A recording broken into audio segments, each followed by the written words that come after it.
Hey, everybody. Welcome. Tom Leahy, and this is Optimum Ed Live. And I can't believe it's already fall. Goodness, the mornings are crisp and the leaves are falling. I think it's really my favorite time of year. I hope it is yours too. And also this time of year, as we know, high school seniors are getting ready to submit college applications. And if you've been paying attention at all to what we talk about, for us, having the right academic direction is hugely important. It drives everything else. And to help with that, we have a special guest with us today to talk about pursuing a marketing career, Tiffany Green with MPWR Source. Tiffany, thanks so much for being here today. Thank you, Tom. Thank you for having me. So before we get into some of the specifics, can you kind of tell us your story? How did you get to be where you are and a marketing company, working in marketing? What was that always what you wanted to do, or how did you get there? Well, my journey is really interesting. So when I was a child, the first career path I thought I wanted was teaching, simply because that's what I was exposed to. So I think most students at some point, especially when they're young, they're like, I'm going to be a teacher when I grow up, because they're going to school, they're familiar with the career. And as I got older, my interest started, expanding and shifting. And there was so when I went straight from teaching to wanting to be a nuclear physicist, quite the shift. Oh, Yes. And so I was going around in fourth, fifth grade going, I want to be a nuclear physicist. And yeah, I'm interested in fusion, not fission. Oh, crazy. So I went from that. So by the time I got to middle school, we had a career development week. And in that career development week, we had the opportunity, and I took it seriously, to investigate different professions. And so at that point, I realized I didn't want to be in the nuclear fusion industry because I had read that the incidence of cancer was so high. So I started researching different professions, and they had these different visitors coming into school from different professions. And I knew at that point in my life that I really liked using both sides of my brain. I like to be very creative, but I also had this love of numbers and analysis and analytical ability. And I'm like, I didn't know what profession would afford me the opportunity to use both sides of my brain. So I spoke with, I believe there was like a salesperson that I got to speak with, and I got to speak to somebody who is in the marketing realm. And then I went to the library and I started researching. So you're going to notice a trend here: marketing, research. Yes, I know. Marketing research. One of those yeah. So I landed on marketing research. I wanted to be a market analyst, is what I thought. Right. That's how I landed on that. And I had my career path paved. And then I did end up in high school trying to decide, do I want to go into music, because I play the violin. And I also... Well, that's mathematical too. Exactly. Everyone thinks a lot of people forget that, but it's actually very numbers oriented. But there's that creative component too. It pleases both sides of the brain. Mm-hmm. So, but then I got the legal bug. So I thought I wanted to be a lawyer. So I ended up going to school and majoring in poli-sci, political science, philosophy, pre-law.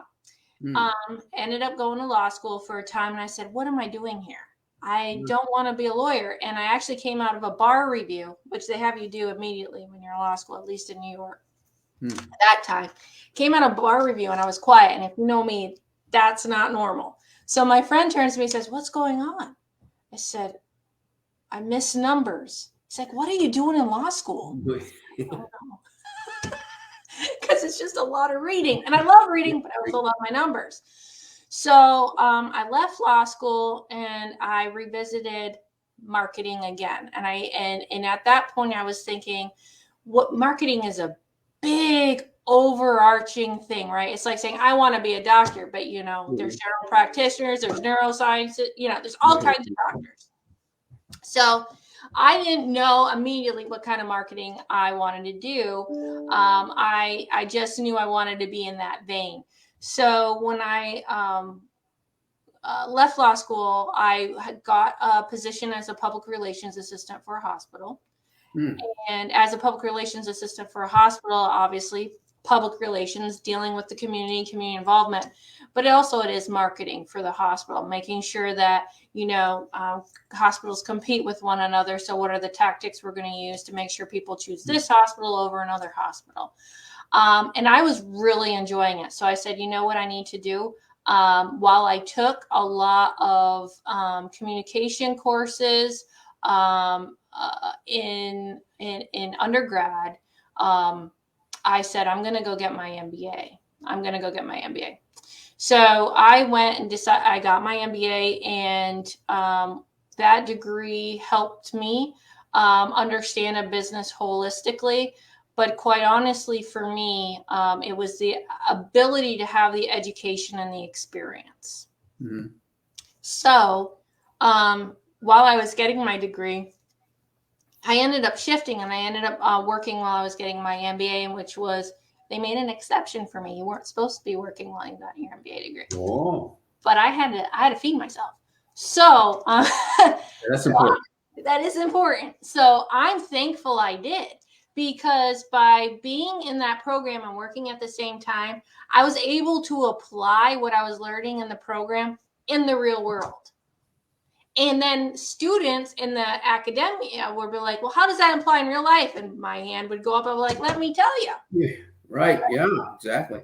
So when I was in the program, I was a marketing consultant. I went right into marketing consultant, and I helped a variety of small businesses. And through the program, also served as a TA for startup businesses. And they also had a consulting group, which I was TA. What's a TA? Sorry, teacher's assistant. Okay. They use that broadly, by the way, all you students. That teacher's assistant doesn't necessarily mean you're in the classroom helping the teacher teach. It just means in some way you're augmenting that teacher, or it could be a class, could be a program, could be a project, could be something. Administrative assistant, maybe. Yeah. Right. Fortunately, the TA positions I held were work experience. Okay, so like I could put it on my resume. I mean, all work matters, but this really carried weight with what I wanted to do, which was good. Right. So while I was in grad school, so I had those, and then I had my more lucrative paying jobs that was, feeding me. And some of those, so I not only was a marketing consultant, I was a technical writer, which, what is that? That's called content strategy today, right? Yeah. Exactly. So I was able to, through my work experience and education, get experience in all the different facets of marketing. But what I really got once I graduated from grad school, my first job was I was a marketing director. I was hired to start up a technical training school. It was a proprietary school. Oh. All they had was a license, and they said, go start it. I was like, I'm in. That sounds like fun. Yeah. Great project. Yeah. Great project. It got me.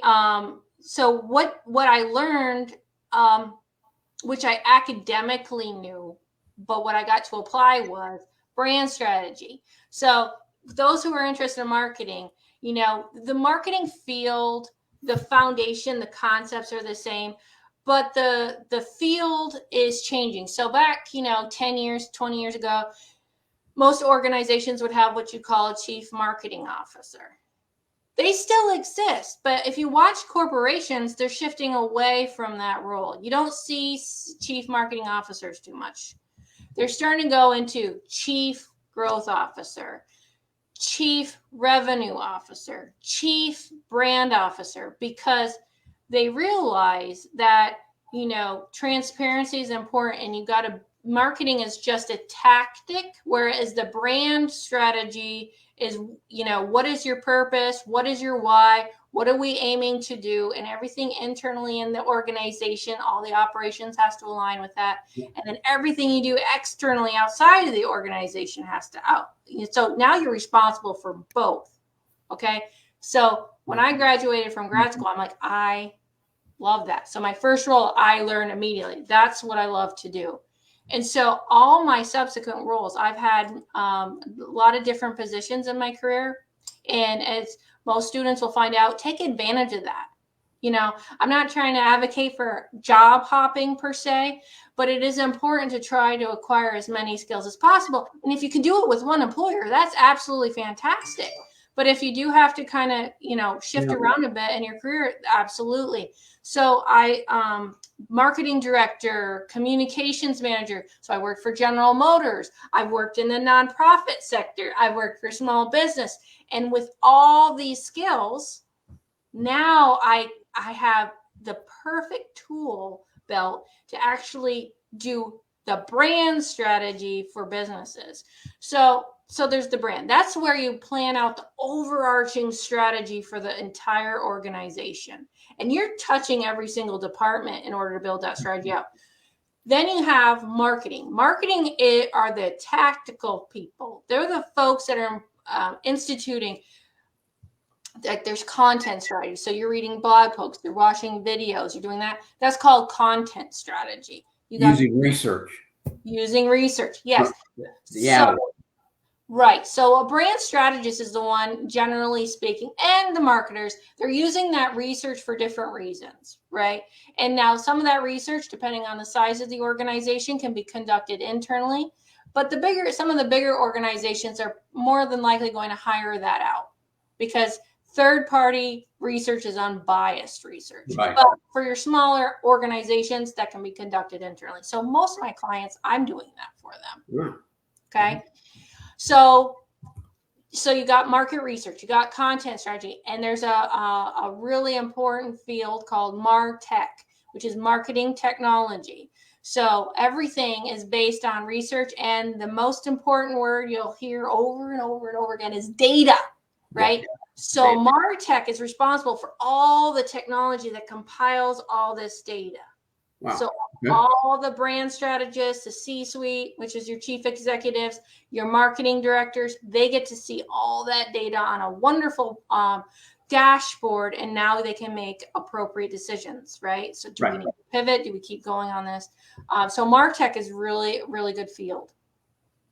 Also within there's creative. So a lot of times when you say brand strategy, a lot of people will go directly to some of the implementation of the brand strategy, which is advertising, right? You finally said the word. Okay. Yeah. I hadn't heard you use that word yet. Okay, good. Advertising. I mean, because the reason why you probably notice that it's coming a little bit later on is because advertising is once you know everything else. You shouldn't be doing advertising until you know everything else.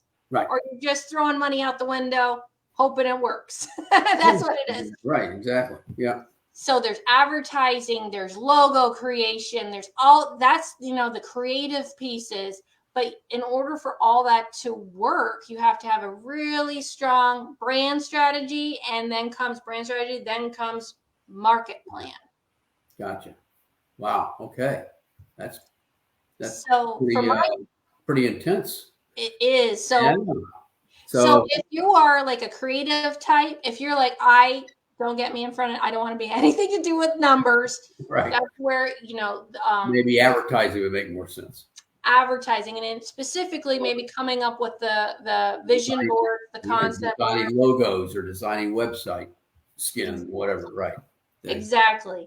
But if you're like, you know what? I love understanding people, but I love data. I don't really have a creative, that part. Market research. Right. That's where, or MarTech, market research or MarTech. That's perfect. Where you belong, right? But if you're like me, strategy. Yeah, because it brings both. So either go into the brand strategy domain, or like I said, nowadays you might hear brand strategy, growth strategy, revenue strategy, whatever that is, the strategy piece, or possibly marketing director would be another field. So if you're overlooking all of marketing. Right.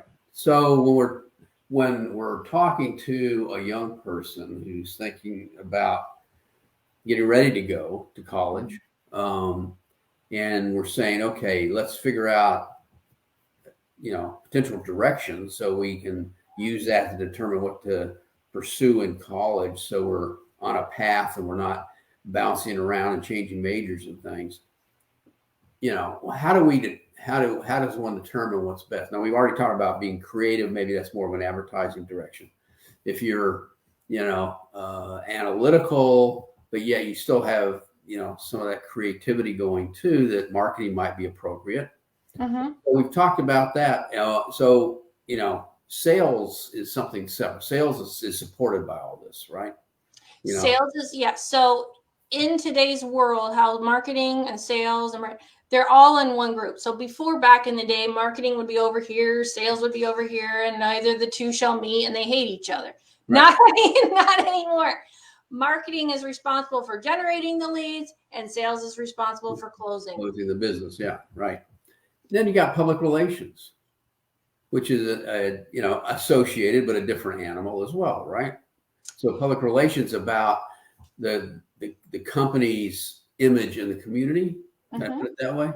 And yeah, it's another tactic, right? So within marketing is about generating leads.